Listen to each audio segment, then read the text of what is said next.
Bonjour à tous. Donc moi, je vais vous présenter mon sujet de thèse qui s'intitule Nouveau paradigme pour le contrôle de l'ovulation chez les mammifères.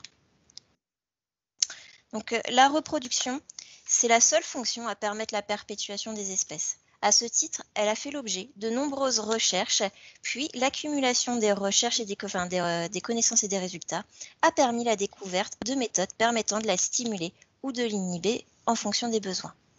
En élevage, lorsque l'on s'intéresse spécifiquement au sexe femelle, comme c'est le cas dans ma thèse, la gestion de la reproduction, elle est essentiellement tenue par la gestion du moment de l'ovulation. Pourtant, chez le cheval, les mécanismes précis permettant le déclenchement de l'ovulation présentent encore de nombreuses parts d'ombre que ma thèse vise à éclaircir. Et pour cela, j'ai fait le choix d'avoir une approche plus globale qui se passe au niveau des mammifères.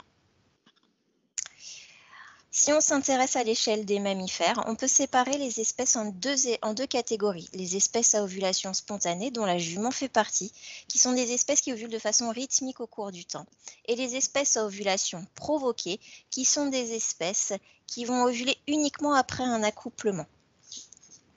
Ces mécanismes qui conduisent à l'ovulation diffèrent notamment de par les leviers d'action majeurs qui la déclenchent. En effet, chez les espèces à ovulation spontanée, on estime que c'est une molécule nommée la kispeptine qui tient ce rôle, alors que chez les espèces à ovulation provoquée, c'est une molécule nommée le bêta-nerve growth factor qui le tient.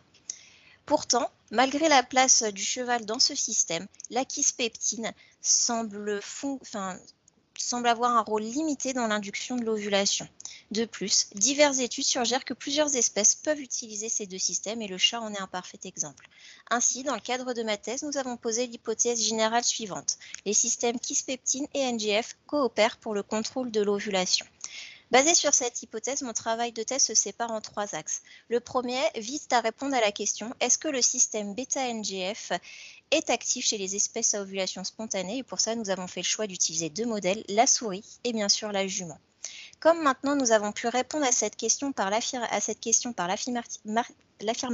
chez la souris, nous cherchons maintenant à savoir si le système kispeptine et NGF sont capables d'interagir ensemble et nous espérons que l'ensemble de ces résultats nous permettra de développer une nouvelle méthodologie pour la filière équine, à savoir de nouveaux protocoles d'induction de l'ovulation, de nouvelles méthodologies de dosage et des méthodes innovantes pour le traitement de données. Ainsi, dans l'objectif finalement de mieux comprendre la physiologie équine, de la reproduction équine et de développer de nouvelles aides à la gestion de celle-ci chez la jument. Merci de votre attention et désolé.